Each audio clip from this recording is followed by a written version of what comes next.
8 de la mañana con 37 minutos, estamos de regreso en Ampliación de Noticias, seguimos revisando los temas judiciales, luego nos iremos a las elecciones, a la campaña y a otras problemáticas, pero está con nosotros el doctor Eduardo Roy Gates, experto en Derecho Penal, para revisar lo que es su especialidad, los procesos en marcha en nuestro país del más grande caso de, al menos, investigación sobre corrupción. Doctor Roy, buenos días y bienvenido. Muy buenos días.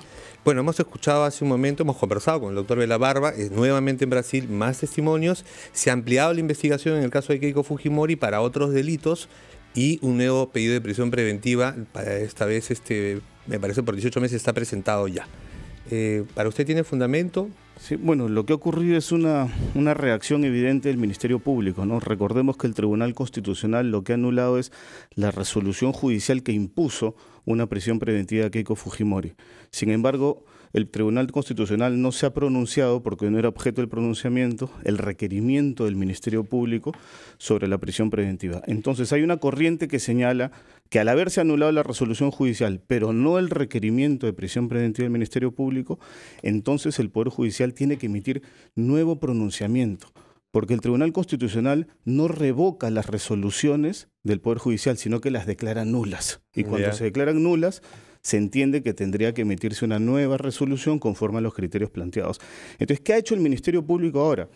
Recientemente le ha ampliado la investigación a la señora Keiko Fujimori y a otras personas más, pero específicamente a la señora Fujimori le ha ampliado la investigación, le ha formalizado la investigación por 5 delitos más: asociación ilícita para delinquir, organización criminal, fraude procesal, falsa declaración en procedimiento administrativo y falsedad genérica. Son 5 delitos adicionales que el Ministerio Público le ha ampliado a la señora Fujimori. Entonces, además, me parece, doctor Gates, que arropan un poco, son delitos que van en conjunción con el de lavado de activos, ¿no? Bueno, sí, claro, el de lavado de activos, que era el principal, ¿no?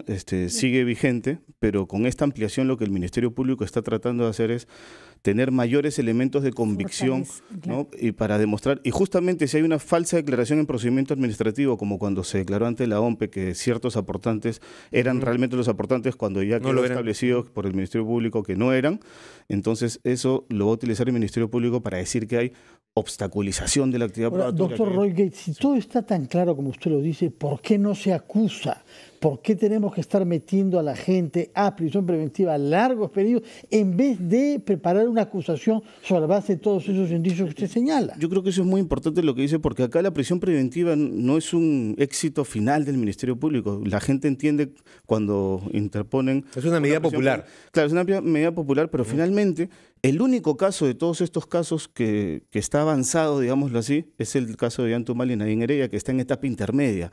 No hay otro caso del equipo especial en donde se haya concluido con la formalización de la investigación preparatoria, ¿no? Si ya se tiene todos los elementos de juicio, lo que se debería hacer, pues, es formular de una vez la acusación, pasar por la etapa intermedia, ir a un juicio oral y que el Poder Judicial determine si la persona es o no es responsable penalmente. Pero, doctor Roy Gates, usted sabe que hay velocidades distintas para los casos que se están revisando. Algunos son más populares que otros. Sí. Pero esta semana se ha hecho pública la denuncia de la Contraloría General de la República sobre irregularidades muy graves en la construcción, el pago sobre todo que se hizo para el hospital de Moquegua cuando era gobernador el que ahora es el presidente de la República, Martín Vizcarra. Quien ha puesto la cara es Edner Trujillo, su mano derecha, su hombre de confianza, su ministro de Transportes. Pero la Contraloría dice que las irregularidades están clarísimas. 24 millones de adelanto cuando no se había firmado o aprobado el expediente. Y no figuraba ese pago como obligatorio, además del pitufeo al momento final de su administración. Así es, ¿no? Y lo que en ese caso evidencia que ha habido una conducta irregular es exactamente el pitufeo, son 131 pagos y esa modalidad es justamente la que se utiliza para tratar, pues, de encubrir un pago que debería de haberse realizado a través de otro procedimiento.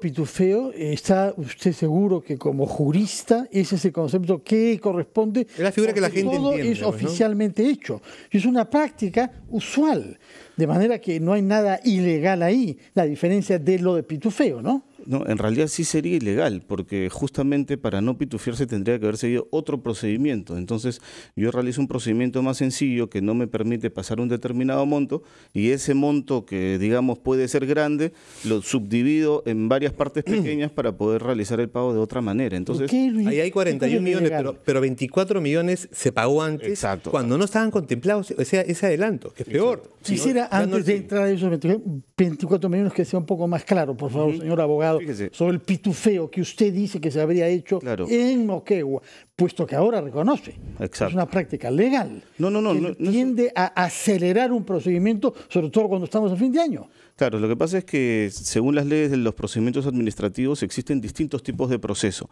Entonces, cuando se pasa de un determinado monto, se tiene que realizar otro proceso de selección que es un poco más complejo. Entonces, ¿qué se hace usualmente? Que eso no quiere decir que sea legal, ¿no? Que sea usual no quiere decir que sea legal.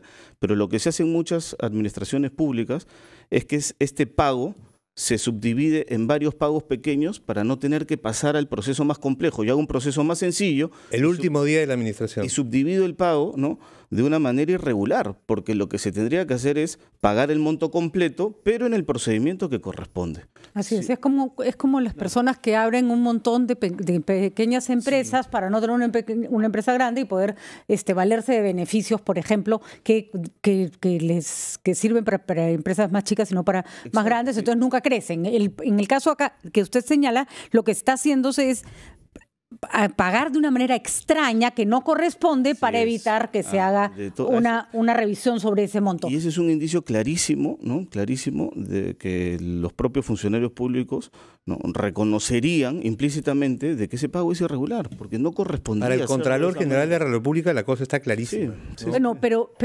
eso le tocaría a la Procuraduría Anticorrupción y tiene que entrar ahí Fiscalía, pero ya no forma parte de parte de qué investigación sería, del Club de la Construcción. Club de la Construcción, porque eran empresas del Club de la Construcción. Bueno, habría que ver, ¿no?, porque el Club de la Construcción actualmente ahorita solamente abarca de los años 2011 a 2014. De acuerdo. ¿No? Ese es el periodo de investigación. Eso es lo que tiene Juárez Atoche, ¿no es cierto? Exacto, lo que tiene el fiscal Juárez Atoche. ¿Esa investigación puede ampliarse? Sí, puede ampliarse. En esa misma investigación, o podría abrirse otra investigación por hechos anteriores o por hechos posteriores del 2011 al 2014. De acuerdo. Vamos rapidito una pausa para seguir preguntándole al abogado Roy Gates, que hay que hacer el disclosure que tiene como clientes algunas empresas del Club de la Construcción, pero que estamos aquí consultándole por su expertise en temas penales sobre los casos pendientes judiciales que hay en esta semana. Son las 8:44, pausa, regresamos en breve.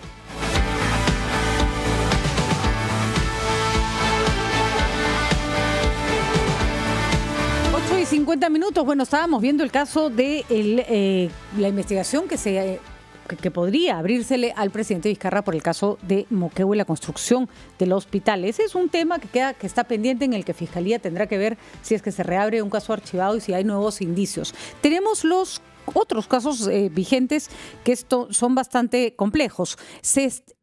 Ha quedado el voto, estamos esperando la decisión sobre si el señor César Villanueva debe irse a prisión preventiva o no. ¿Se cumplen los requisitos? Digamos, se sacó la tinca de la preventiva. A ver, ¿en estos nuevos estándares que ha fijado la Corte Suprema? Sí, ahora lo que ocurre es que esos estándares de la Corte Suprema deben ser respetados por los jueces, ¿no? O sea, pero no lo están haciendo. En realidad los jueces muchas veces ningunean lo que dice el Tribunal Constitucional, la Corte Suprema, ¿no? En el caso de César Villanueva hay un aspecto muy particular que yo creo que define ya que su suerte está echada. Y es que con su conocimiento o sin su conocimiento, eso está por determinarse, sus abogados, ¿no?, el fiscal Rosell, tuvo un contacto con un personal de confianza de la Fiscalía de Juárez Atoche, que era el fiscal adjunto Taboada. Sí. Esa situación de contacto con un fiscal interior, la Fiscalía lo va a utilizar de una manera muy fuerte para argumentar que aquí ha existido un peligro de obstaculización de la actividad probatoria. El solo hecho de tratar de intervenir con el fiscal Taboada. El fiscal Taboada era la mano derecha del fiscal Juárez Atoche. Él está desde el caso de Ollanta Humala y Nadine Heredia desde el año 2014. Tenía su escritorio en el mismo ambiente que el fiscal Juárez Atoche. Era una persona de suma confianza. Personalmente me cuesta a mí creer de que el señor Taboada haya estado vinculado en algún caso, y el fiscal Juárez Atoche ha salido incluso a defenderlo diciendo que el fiscal Taboada solamente fue una reunión con un amigo, con un colega, que él no sabía que eran abogados de Villanueva. Sin embargo, más allá de esas particularidades, lo que la Fiscalía va a tratar de utilizar en el caso de Villanueva es de que existe una clara obstaculización de la actividad probatoria. Y para que haya una prisión preventiva, tiene que presentarse o peligro de fuga o peligro de obstaculización de la actividad probatoria. Y yo creo que en ese caso la obstaculización de la actividad probatoria totalmente clara, ¿no? Está presente, ¿no? Incluso lo encontraron, ¿no? Exacto, con personas, ¿no? O sea, hay un ¿no? seguimiento, Así es. ¿no? Hay videos, hay grabaciones. Hay mensajes de WhatsApp de otra trabajadora también del Ministerio Público que se comunicó con uno de los abogados.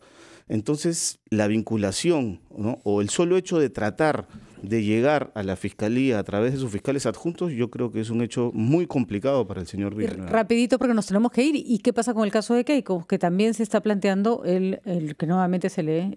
Lo había revisado inicialmente, pero ¿crees tú que se proceda a esa prisión preventiva? Bueno, sí, yo creo que lo que va a ocurrir es que se va a emitir un pronunciamiento, pero hay un antecedente. En el caso de Humala y Nadine Heredia, el Tribunal Constitucional también anuló la sentencia y no hubo un pronunciamiento del Poder Judicial sobre la prisión preventiva.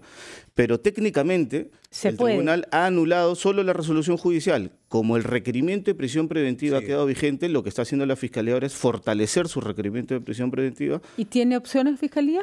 Y yo creo que con todos los elementos que se han presentado con estas nuevas ampliaciones de 5 delitos adicionales y todas las declaraciones últimas, sí hay más elementos de convicción que en un comienzo. Dependerá pues del juez que resuelva. De acuerdo. Muy bien. Esas son las dos situaciones que tenemos en estos momentos que por supuesto han generado y generan muchísima expectativa. Muchísimas gracias al abogado Roy X por haber estado con nosotros. Muchísimas gracias a ustedes. Son las 8:53 de la mañana. Regresamos en un instante.